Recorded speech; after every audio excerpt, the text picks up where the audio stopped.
Hi, everybody. Welcome to topic number one, reviewing what we so-called the algebraic expression. So the first thing I want to review here is called terms. Okay, so terms is very, very important. The terms dictates how we actually look at these algebraic expressions or equations. Okay, and it also dictates what we do to the problem.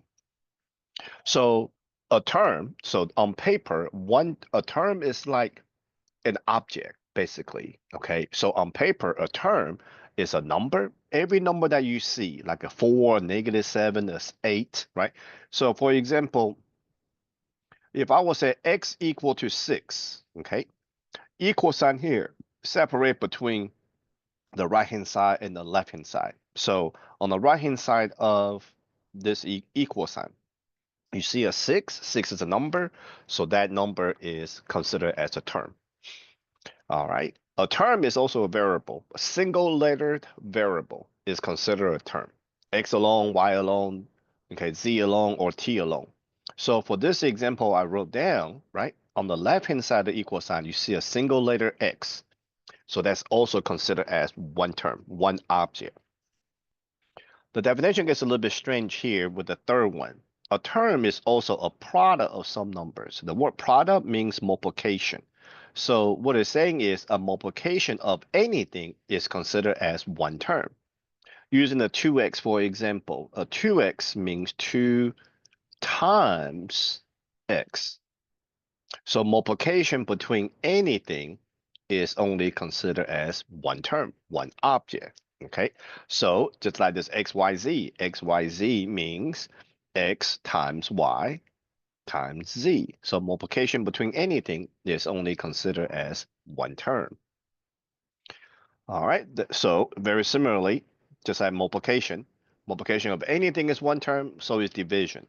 A quotient of some number is also considered as one term. Okay, so 1 divided by 2, right? Division between anything is one term. Now this one gets a little bit tricky. 2x over 1 minus x. So currently 2x over 1 minus x is actually one single term, okay? Because this is a division between a 2x and 1 minus x. So if I want to put this in the graphing calculator, okay, so later on in the semester I will show you how to graph this. So if I go to y equal on the graphing calculator, okay, 2x is one term. But if I type in 2x, later x is right here, divided by 1 minus x, the calculator actually see this as 2x over 1, then divided by x. Okay, so this is how the calculator actually sees it. So that leads to here. What separate between terms?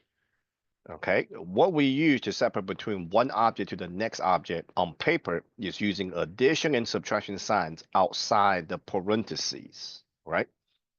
Just like if you hold up two fingers. If you hold up two fingers, there's only one space between them.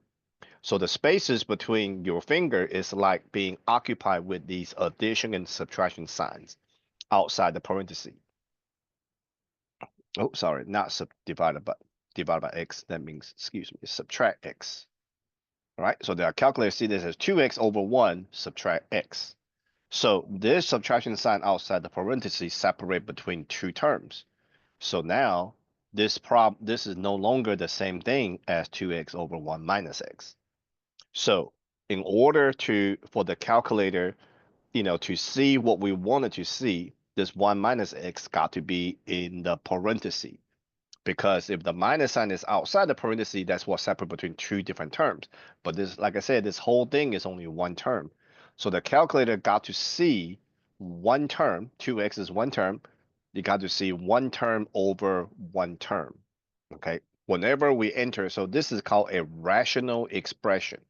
So when we're entering rational expression, okay, a single rational expression, all right, so rational expression is basically expression involving with fractions. So when you're only entering one rational expression, so calculator got to see you enter one term over one term, okay, in order to actually view it correctly.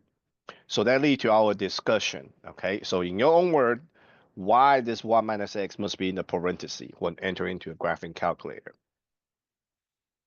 So in order to separate term, in order to know how many terms my expression has, all we're gonna do is look for these addition and subtraction signs outside the parentheses first, then whatever is in front, in between, and behind those addition and subtraction sign is considered as a term. All right, so here, for example, okay, I'm gonna tell you, I'm gonna indicate how many terms. So all we do is look for addition and subtraction signs outside the parentheses. 2x minus 3y plus 4. So when we say minus and plus, and those minus and plus signs are outside the parentheses, those are what I use to separate terms. So what's in front of the subtraction sign? 2x is a term.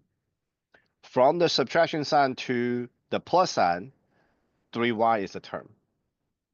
Okay, the sign, these addition and subtraction signs go with the term that follow right behind it. So the subtraction sign belongs to the 3y, so my second term is actually negative 3y. All right, behind the plus sign, there's a 4, so 4 is a term. So the plus sign go with a 4, so my third term here is positive 4. So this expression, I got 3 terms. Okay, these are my 3 terms. All right, if you look at this one, okay, to read this correctly, this is 2, and between the 2 and the parenthesis, there's a multiplication sign here. So we will say this is 2 times parenthesis 2 plus x. So since I do not see any addition or subtraction signs outside the parenthesis, technically this whole thing is one term. Technically this whole thing is actually one term. Okay, now there's a different question if I will ask how many terms are inside the parenthesis. Well, inside the parenthesis, there's a plus sign. So right in front of it, 2 is a term. Behind the plus sign, x is a term. And then the plus sign go with x. So inside the parenthesis, there are 2 terms in there.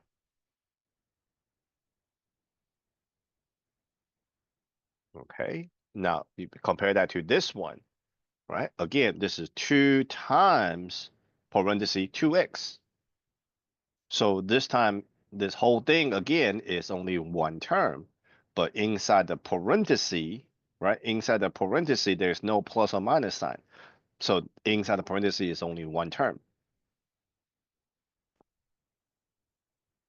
So the difference between these two is number of terms inside the parenthesis. This one has 2 terms inside. This one only has 1 inside. So since the number of terms inside the parentheses are different, then we will actually do these 2 problems very different. So that lead to discussion number 2. All right. So in your own word, tell me what is the difference between them. So basically, you will actually need to say something like, the number of terms, the difference between them is the number of terms inside the parenthesis. All right. Now let's look at this one. Okay, this is a rational expression. Simply means, expression involving with fraction. So with this subtraction signs outside the parenthesis, right? What's in front of it is one term. What's behind it is my second term. Subtraction sign go with the 4 that follows behind. So this expression has 2 terms. And here are your 2 terms. There you go. So now if you look at the first term, x minus 4 over x. The x minus 4 on the numerator has 2 terms. So to enter this correctly in the graphing calculator, I got to start out with a parenthesis for the fraction.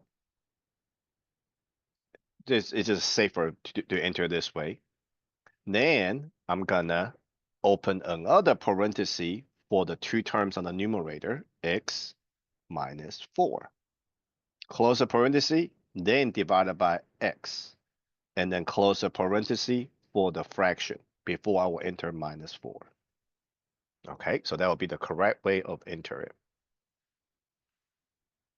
All right, so let's simplify some algebraic expressions. So an algebraic expression is simply something made out of many, many terms, okay? So some of those terms are considered as like terms. Like terms are terms with the same variable and the same exponent. To be considered as like term, you got to have the same variable and the same exponent. So for example, are 2x and 2x squared like terms?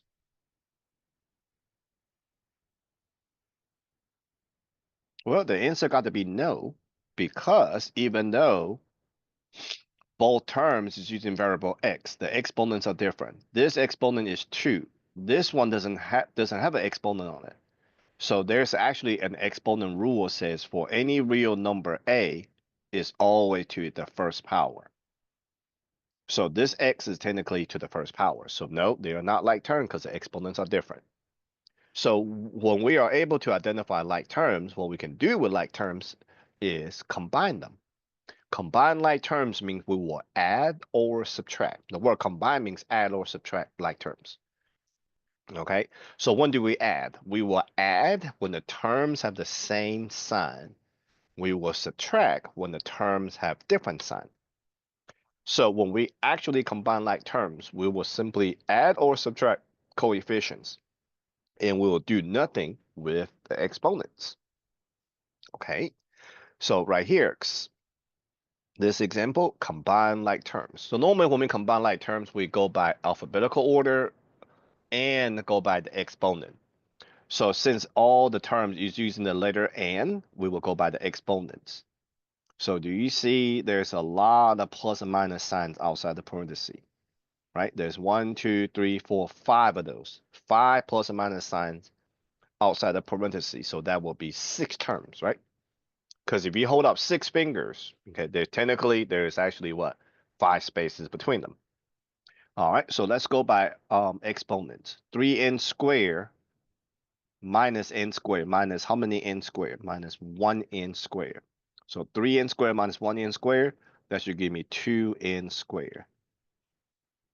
Combine like terms. N go next. This is positive 2n plus and a positive 1n. So when we combine them, we say 2n plus 1n. So the only time I use the only time I'm really when I'm looking at them as individual terms, that's why I use the word positive and negative. When I'm ready to combine them, right, that's when I use the word add or subtract, right, plus or minus. So 2n plus 1n should give me positive 3n. Okay, every term got to have a sign. Okay, every term got to have a sign. The only time we do not write a sign for a term is when the first term is positive. That's why I don't write plus in front of the 2, right? When the first term is positive, you don't write a sign. But everybody else behind it got to have a sign. Combine like term. -5 and -4 are like terms. Well, I'm ready to combine them. -5 minus 4. Term with the same sign, we will add. So I get a 9. Since both terms are negative, my answer would be -9. There you go. Here is my answer. All right. So this thing is called a distributive property. Okay. Distributive property, basically saying, all right, so when you have for any real number A, B, and C, A times parenthesis B plus C. Well, B plus C, what is B plus C? If you think about it, what is B plus C? A lot of people will want to say BC. Well, that's absolutely incorrect. B plus C, this plus sign separate between 2 terms. So the B and the positive C are not like terms. So this is actually 2 separate terms. So how can it become one term called BC? So B plus C is not BC. Okay, BC is B times C, which is 1 term. This is 2 separate terms. Okay, and they are not like terms, so you cannot combine them. Okay, so consider following two express consider following well, let's not do a say it like that. Just simply in your own word, why B plus C cannot equal to BC. Well, you can say something like B plus C is 2 terms, which is not the same as B times C, which is only 1. So there you go. B plus C cannot be combined, right? So it cannot equal to BC. So if B plus C cannot be combined, then the only operation I have is this multiplication out here, right?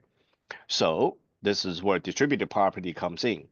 So so this number A up front, so when we actually distribute, we will say A times B, which is AB. Then we say A times positive C, which will give me positive AC. So distributive property basically is like bring my terms to the outside the parenthesis. Okay. Now this example up here, 2 times 2x. This one you will not use a distributive property because inside the parenthesis is only one term. We only use distributive property when there are more than one terms inside the parenthesis because we need to bring them out, right? That's why earlier I said 2 times parenthesis 2x is a straight up multiplication, which will give you 4x. It's not really a distribute, okay? You're not really bring them out. So distributive property is basically bring out all your term to the outside the parenthesis. So this is a minus version, right? So we will say A times B, which is AB. Then we say A times negative C, which will give me negative AC. Okay, let's try some of these example. Okay, negative parenthesis. Okay, negative how much? This is actually negative 1. By the way, there is an exponent rule that says for any real number, A, most of us know this, A is actually the same as 1 times A. I know a lot of people learn this when they are young. A lot of students learn this when you were young. Every number is always times by 1. Right? So this thing right here, you don't see any number here, so that means there's a 1 times in front of it. So here I will use negative 1 to do distribution. So negative 1 times 3, which is negative 3. Negative 1 times negative r will give me positive r. So I bring out these two terms. These two terms are not like terms, so I cannot combine them. All right, this expression on the right, subtraction sign here outside the parenthesis.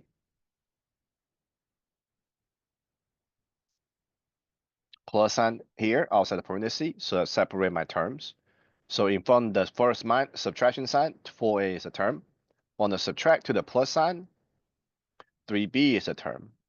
Subtraction sign go with the 3b, so my second term is negative 3b. And behind the plus sign, all this is one term.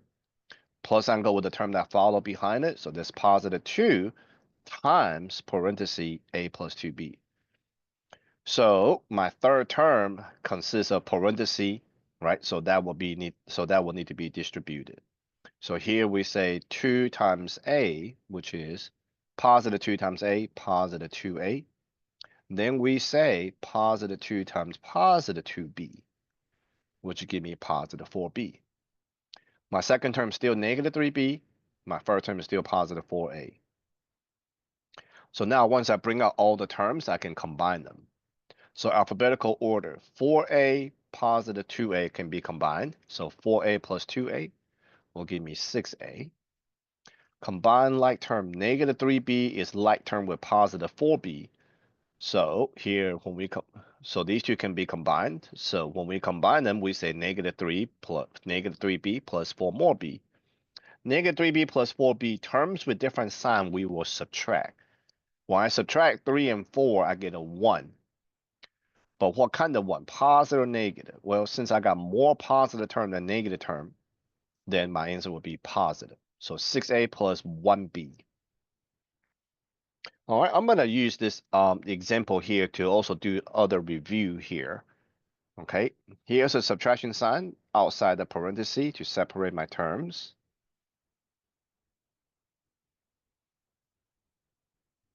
So my first term was in front of the subtraction sign. All right, 2 over 3x. Behind the subtraction sign, all this is one term. And the subtraction sign will turn that follow behind it.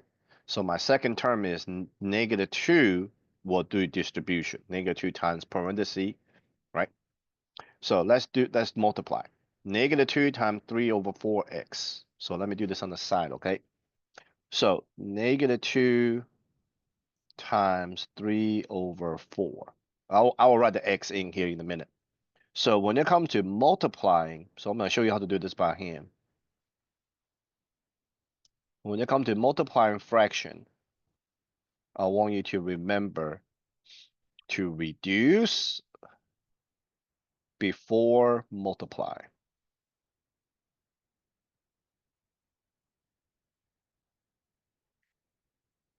So the -2 means -2 over 1.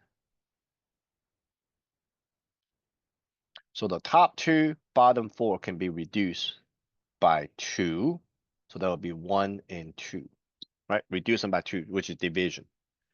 Okay, so now once I finish reducing, I just multiply straight up. Still negative here. 1 times 3 is 3, over 1 times 2 is 2. So 2 over 3x stays as the first term. When I distribute, -2 times 3 over 4x would be -3 over 2x. Then we say -2 times -2, which will give me +4. All right, so 2 over 3x minus 3 over 2x can be combined. So let's review here. When it comes to add or subtract fractions, okay, I want you to remember to find the LCD first. Find the least common denominator first. So I'll write x in 2 over 3 minus 3 over 2, right? So LCD between 3 and 2 got to be 6, okay? So remember, LCD is referring to a number 3 can go into, 2 can go into. What is that number? All right, so a lot of people know the multiplication, know the timetable, would know the answer will be 6. So rather than write 2 different 6s, I'm gonna write one big one, because once I find LCD, LCD does not change. So the denominator 3 becomes a new LCD. 6 got to increase 2 times, right? I'm trying to find the equivalent fraction of 2/3. So my numerator times by 2, which is 4, minus 2, denominator 2 becomes a new LCD. 6 times by 3, numerator 3 times 3, which is 9. 4 minus 9, right? See the subtraction sign here? 2 different terms. And these 2 terms have different sign. So different +4, -9, different sign, we will subtract. So normally when I subtract 4 and 9, I get a 5. But since I got more negative term than positive, my answer is -5 over 6. So this is -5 over 6x plus 4. All right. So on the homework, so these are homework. This is not on your lecture handout. I just kind of put it here so everybody so we can just talk about it. So question number 1, question number 2 coming from straight from the lecture handouts. Okay, so these definitions.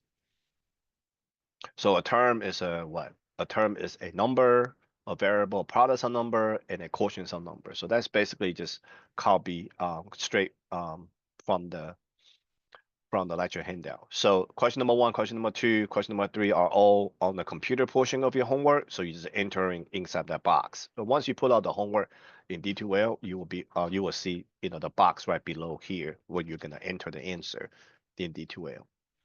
All right, question number 3. So it does say, please use graphical equation when entering answer. So make sure you do use the graphical equation. Otherwise, it will be counted as incorrect. So consider the following expression. Okay, so this one says 2x minus 3 times parenthesis x minus 4 plus 1. So this problem wants me to identify how many terms. So I do see subtraction sign and the plus sign here outside the parenthesis. So you can just do the highlighting like I did, okay, to figure out how many terms. Number 2, enter the term that need to be distributed. Okay, so apparently this second term is the one that has what? The second term is a term with the parentheses. Okay, be careful now. The subtraction sign go with the term that follow behind it. So the second term here, okay, is a term that need to be distributed. So all you do is just enter in the term. You do not have to multiply them. You just need to enter the term. Okay, so tell me how many terms this expression has, and enter the term that need to be distributed. So quickly, we reviewed what is an algebraic expression. So when we actually looking at an algebraic expression, we actually use the concept of terms to actually look at them. So once I can identify my terms, then I can actually combine like terms. Oh, and I can also use distributed property to bring out the terms to the outside of parentheses so I can combine them. All right. Thank you so much for watching.